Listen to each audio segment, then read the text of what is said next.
गिबि खेबनि थाखाय अमा थावख्रि फेस्टिवल खुंनो लाहार फाहार मारु प्रडाक्शना बे बाराव खुंनो लादों अमा थावख्रि फेस्टिवल। नंगौ, बरनिदि वाइल्ड लाइफनि अमा थावख्रि संरैखाया गिबि खेबनि थाखाय डिमाकुसि सुक्लाय दैमानि सेराव सानसेनि हाबाफारिजों मारु प्रडाक्शना फैगौ बोहैथि दाननि 23 डिसेम्बराव खुंनो थि खालामदों। बे हाबाफारियाव ओनसोलनि समाज सिबियारि जौस्रां बर' आरो अर्जुन दैमारि बिथांमोननि मददथियाव खुंनो लानाय जादों। मिथिहोबावदि बे फेस्टिवलाव बलिउडनि मुंदांखा मुम्बाइनि मेथाइ खनगिरि आसिंआ बाहागो लाना गोदै गारांनि मिलौदो मेथाइ खनफैगोन। लोगोसे मारु प्रडाक्शननि गासै खनगिरि मोसागिरि बिथांमोना बाहागो लाफैगोन आरो मुंदांखा फावखुंग्रि गेमस्रि दैमारिजों गोबां फावखुंग्रि मुंदांखा मेथाइ खनगिरि फुकन बर' आरो गोबां फावखुंगुर बिथांमोना बाहागो लाफैगोन। बे समाव समाज सिबियारि अर्जुन दैमारिया खौरांगिरिनो फोरमायनाय राव। दा बेयाव जों गिबियावनो साबायखर बावदों मारु प्रडाक्शनखौ बे जोंनि बायदि ओनसोलाव फैनानै दा बिथांमोना जोंनि ओनसोलाव मोनसे फेस्टिवल खुंनो जोंखौ आवगायहोनो थाखाय जोंखौ सहयोग खालामदों।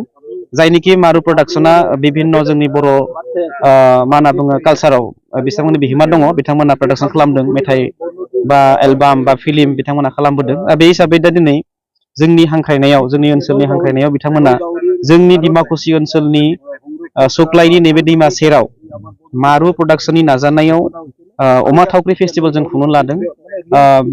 बेजों लोगोसे जोंहा मोनसे आन्दोआव थाखोमानाय मोनसे माबा दङ, जोंहा मा होनना बुङो थांखि दङ। बेनो जाहैबाय जोंनि बरनदि वाइल्ड लाइफ सेंक्सुरि, बेयाव गोबां अमा थावख्रि जों नुनो मोनोमोन, उन्दै समाव गोबां नुनो मोनोमोन, नाथाय दायो गोमालांनो हमदोंसै। बेयो मोनसे अमा थावख्रिया जोंनि बर'नि मोनसे मा होनना बुङो मोनसे जोंनि जुनार, जों जायखौ हाग्रायाव मोनो, बे गोमालांनो हमनायखौ जों संरैखा खालामनो थाखाय बिथांमोना आवगायबोनायाव जों फेस्टिवलनि मुंजोंनो जे जोंनि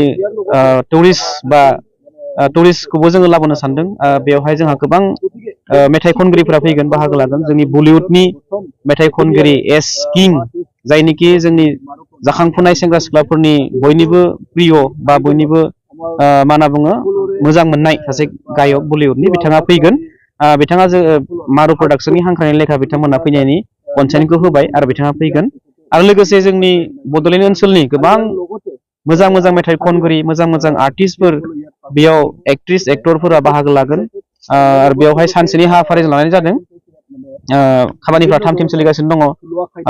आरो नैबे खोब मोजां मोनसे परिबेक, जायनिखि बेयाव गोबां स्टेजनि गेजेराव कालचार जि प्रग्राम नुगोन, लोगोसे जोंनि थुलुवा खायद' जायखौ जोङो जोंनि ओनसोलनि जानाय गुबुन गुबुन जाथि जनगोष्ठीनि नेपालि, आदिबासि, बर', गार', राभा जेसांखिनि दङ जोंनि ओनसोलाव, बिथांमोननि जानाय खायद'फोरखौ जोङो बेयाव मोननो हागोन, जानो हागोन आरो लोगोसे गोजोननायखौ लानो हागोन।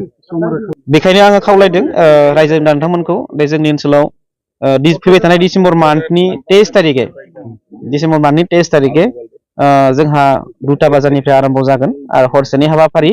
बेयाव बयखौबो आङो लैहोर लैहोर फैनानै जोंनि फेस्टिवलखौ मा होनना बुङो साक्सेस खालामनो, जाफुंसार होनो थाखाय खावलायबाय आरो बयखौ फैगोन आसा खालामबाय। गोजोनथों।